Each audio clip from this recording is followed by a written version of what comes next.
નમસ્કાર. ક્યારેય વિચાર્યું છે કે એવો કોઈ અવાજ હોઈ શકે જે કોઈ પણ ટક્કર કે ઘર્ષણ વગર જ પેદા થાય?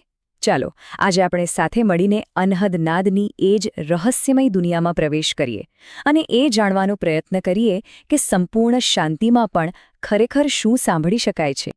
તો સવાલ એ છે કે જ્યારે બહારની દુનિયા એકદમ ચૂપ થઈ જાય ત્યારે શું અંદર કંઈક સંભળાય છે? આ જ પ્રશ્ન આપણને આપણી ઇન્દ્રિયોની સીમાઓથી આગળ લઈ જાય છે, એક એવી સફર પર જ્યાં ધ્વનિનો અર્થ જ બદલાઈ જાય છે. તો ચાલો આ આંતરિક ધ્વનિની યાત્રા શરૂ કરીએ અને સૌથી પહેલાં એ સમજીએ કે આપણે ખરેખર શું સાંભળવાની કોશિશ કરી રહ્યા છીએ, એની મૂળભૂત વાત શું છે. જુઓ, આ શબ્દ છે ને, અનાહત, એનો અર્થ જ બધું સમજાવી દે છે. અન એટલે વગર અને આહાત એટલે આઘાત કે ટકરાવ. મતલબ કે એવો ધ્વનિ જે કોઈ પણ ટકરાવો વિના ઉત્પન્ન થાય છે.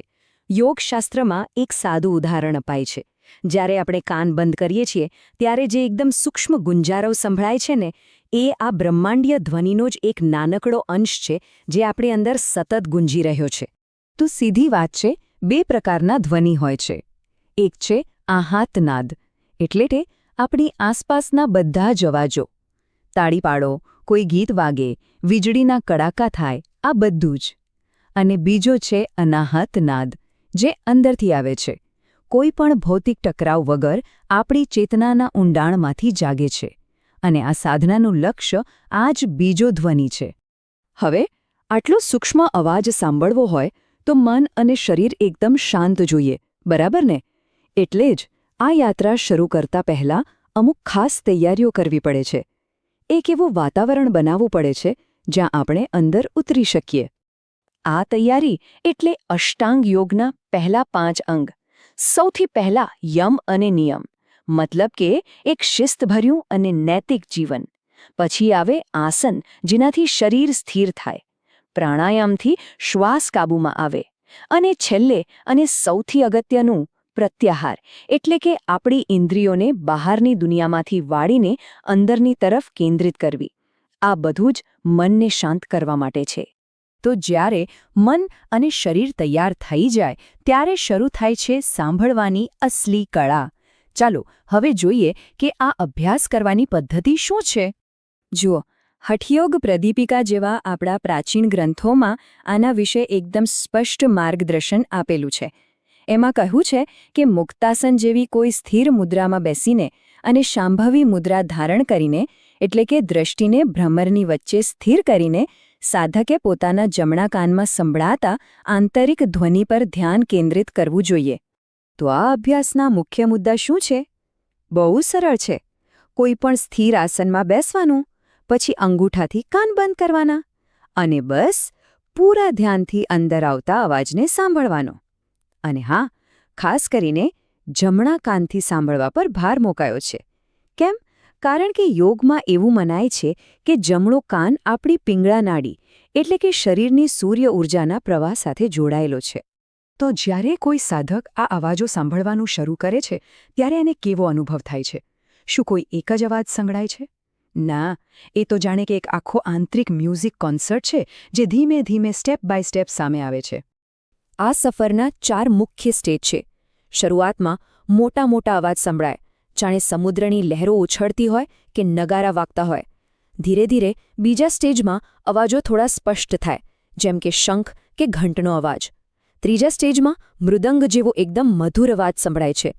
અને છેલ્લે ચોથા સ્ટેજમાં વાંસળી અને ભમરાના ગુંજન જેવા અત્યંત સૂક્ષ્મ અને મીઠા અવાજો આવવા લાગે છે.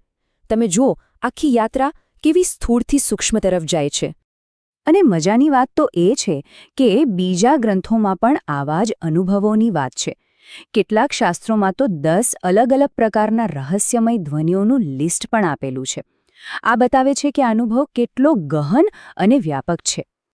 પણ અહીં એક મોટો સવાલ ઊભો થાય છે. શું આ બધા દિવ્ય અવાજો સાંભળવા એ જ આપણું અંતિમ લક્ષ્ય છે?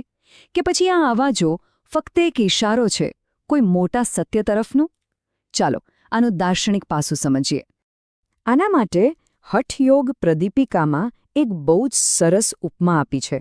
એમાં કહ્યું છે કે આપણું મન એક મદોન્મત્ત હાથી જેવું છે, જે ઇન્દ્રિયોના બગીચામાં આમ તેમ ભટક્યા કરે છે. અને આ જે નાદ છે, જે આંતરિક ધ્વનિ છે, એ એને કાબૂમાં રાખવા માટેનો એક અંકુશ છે. એકદમ શક્તિશાળી વાત છે, નહીં? અને હજુ એક રૂપક છે. એમાં કહ્યું છે કે નાદ એક ઝાડ જેવો છે, જે આપણા હરણ જેવા ચંચળ મનને પકડી લે છે. અને જ્યારે મન પકડાઈ જાય, સ્થિર થઈ જાય, ત્યારે આપણો અહંકાર ઓગળી જાય છે. અને પછી જ આત્મસાક્ષાત્કારનો રસ્તો ખુલે છે. તો ફરી પાછા એ જ સવાલ પર આવીએ. શું આ અવાજો સાંભળવા એ જ અંતિમ લક્ષ્ય છે? જવાબ છે ના, બિલકુલ નહીં. આ ધ્વનિઓ પોતે લક્ષ્ય નથી. તો પછી લક્ષ્ય શું છે? જુઓ, આ ધ્વનિ તો એક સાધન છે, એક ગાડી છે, મંઝિલ નથી. અસલી લક્ષ્ય તો એ છે કે મનને એ ધ્વનિમાં એટલું સ્થિર કરી દેવું કે મન પોતે જ ધ્વનિમાં વિલીન થઈ જાય. આને કહેવાય લય યોગ. અને જ્યારે આવું થાય ત્યારે જ બધા વિચારોથી પર સાચી શાંતિ અને પોતાના અસલી સ્વરૂપનો અનુભવ થાય છે. અને અંતમાં આપણે એક ઊંડા પ્રશ્ન સાથે અટકીએ છીએ. શાસ્ત્રો કહે છે કે સાતમો ધ્વનિ બાકીના બધા ધ્વનિઓને ગળી જાય છે. તે મૃત્યુ પામે છે અને પછી સંભળાતા નથી. તો જ્યારે બધા જ અવાજો શાંત થઈ જાય છે, જ્યારે સાંભળનાર અને સંભળાતો અવાજ એક થઈ જાય છે, ત્યારે પાછળ શું બચે છે? કદાચ આ સવાલનો જવાબ જ આખી યાત્રાનો સાર છે.